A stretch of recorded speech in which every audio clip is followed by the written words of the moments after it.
Hi, Dr. Fry here with a model of an ulna to talk you through some of the bony features as well as how to identify if you have a left or a right ulna.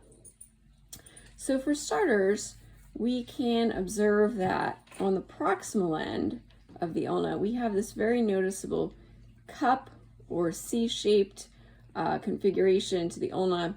That's going to allow it to articulate with the humerus and form the elbow joint. Okay. On the distal end, there's one noticeable feature, and it is the styloid process, and it helps to flank the carpals, creating the wrist joint. So a few other features that we want to be able to point out. Okay, the most proximal process that is in that cup shape is the olecranon, and it fits into the posterior of the humerus, allowing for the hinge joint at the elbow. Okay, so that's the olecranon. The depression, the C-shaped concavity, is the trochlear notch, and it rotates around the trochlea, which was the condyle on the humerus on the ulnar side. And then the process that helps to form the distal portion of the C shape is the coronoid process. Okay, so we have olecranon, trochlear notch, coronoid process, helping to form the hinge joint at the elbow. Also on the proximal end of the ulna, we can see that there's this other notch on the lateral aspect of the ulna. Okay, and that is the notch that allows for the head of the radius to articulate with the ulna. Okay, it is the radial notch of the ulna.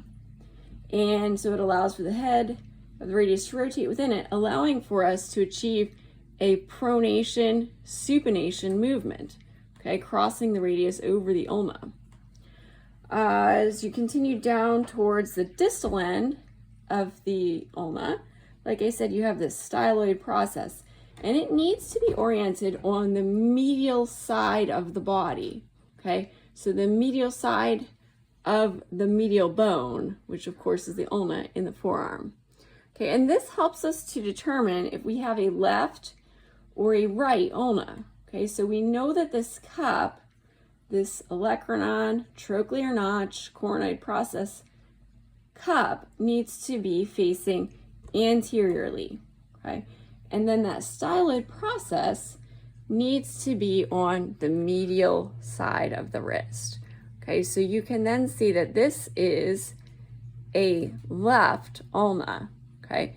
If you had that cup shape facing anteriorly, but instead put it on the right arm, okay, again on the medial side, then that styloid process would be projecting into the middle of the wrist. It would not help to flank the carpals here at the wrist joint.